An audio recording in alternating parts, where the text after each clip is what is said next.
نیکی کا ثواب ملتا ہے۔ اور ہم نے توبہ و استغفار کیا، فرمان مصطفیٰ کے مطابق ہم اور آپ ایسے ہو چکے ہیں جیسے ماں کے پیٹ سے پیدا ہونے والا بچہ گناہوں سے پاک صاف ہوتا ہے، ہم بھی ہو چکے ہیں۔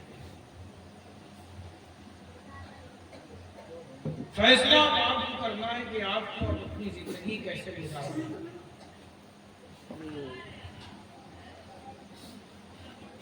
اگر آپ چاہتے ہیں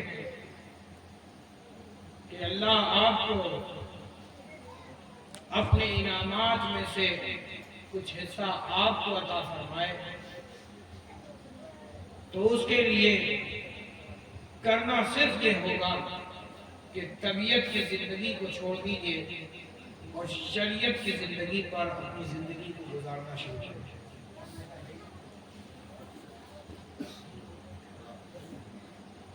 لیکن اگر آپ چاہتے ہیں کہ آپ کو اللہ تبارک و تعالی اپنے چاہو جلال کا، اپنے قہر و غضب کا مزہ چکھائے تو سن لیجئے، آپ کو کچھ نہیں کرنا ہے، شریعت کو چھوڑ دیجئے، طبیعت پر زندگی گزارنا شروع کر دیجئے۔ اللہ تبارک و تعالی اپنے قہر و غضب کا مزہ آپ کو چکھا دے۔ اگر آپ چاہتے ہیں کہ آپ کو اللہ تبارک و تعالی عزت عطا فرمائے تو آپ کو اپنی توبہ پر قائم رہنا ہوگا۔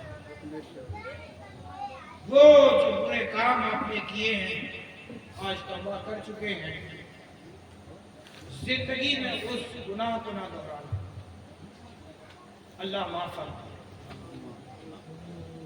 لیکن جیسے ہم یہ پسند نہیں کرتے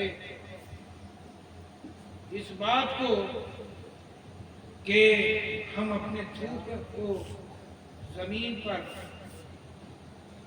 پھینک دیں اور اسے چاٹیں، کیا آپ پسند کریں گے کہ اپنی ہی تھوک کو چاٹیں؟ ارے بولو نا بھائی، آپ کے منہ سے نکلا ہوا وہ آپ زمین پہ گر گیا، پاک زمین ہے، لیکن کوئی انسان یہ پسند نہیں کرتا کہ وہ اپنے تھوک کو چاٹے۔ اے میرے پیارو، پھر یہ کیوں پسند کرتے ہو کہ تم گناہ کرو، توبہ کرو، پھر گناہ کرو؟ اے میرے پیارو، توبہ تو وہی ہے کہ ایک بار عہد کر لیا کہ میں یہ برا کام چھوڑ رہا ہوں، مرتے مر جائے کبھی وہ برا کام اس کی زندگی میں دوبارہ نہ ہو، اسے توبہ کہتے ہیں، توبۃ النصوح۔ لیکن اے میرے پیارو، ہمیں اور آپ کو حکم ہے کہ توبہ و استغفار کرتے رہو۔ بہت ایک واقعہ یاد آتا ہے بزرگ کا، شیخ نے تربیت دی کہ توبہ و استغفار کرو، شیخ دی ہوئی تعلیم جیسی عمل میں لانا چاہتے تو کوئی خطا یاد نہیں آتا، کوئی جرم یاد ہی نہیں آتا،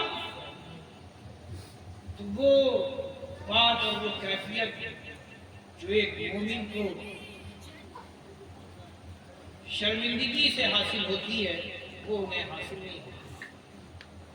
بڑے پریشان تھے، شیخ نے کہا کہ توبہ استغفار کرو، لیکن اس توبہ استغفار میں مجھے مزہ نہیں آ رہا، جب یاد کرنے بیٹھتے تو کوئی خطا یاد نہیں آتی۔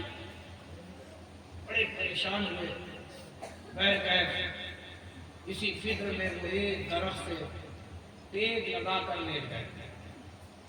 کچھ وقت گزرا، اسی خیال میں کہ کوئی ایک خطا یاد آ جائے تو بے خیالی میں ایک پتے کا سوکھا ہوا تنکا ان کے ہاتھ میں آیا۔ ہاتھ میں آیا تو جب آدمی بہت غور و فکر میں ہوتا ہے تو جو چیز ہاتھ میں آتا ہے تو اسے گھمانے لگتا ہے، اور کسی کسی کی تو عادت ہوتی ہے کہ اپنی داڑھی کو پکڑ لیتا ہے، جب غور و فکر کرتا ہے تو اسے گھمانے لگتا ہے، ایٹھنے لگتا ہے۔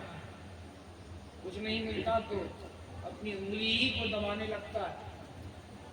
بہت غوروں سے گھومے تھے, تنکا آ گیا, گھمانے لگے یہاں تک کہ وہ تنکا ٹوٹ گیا.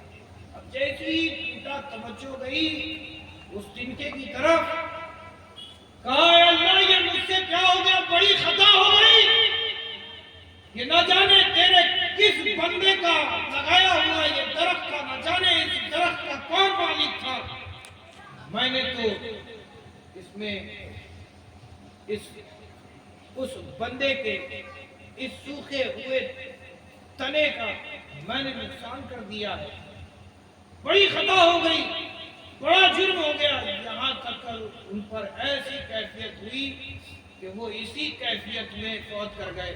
انا للہ و انا الیہ راجعون.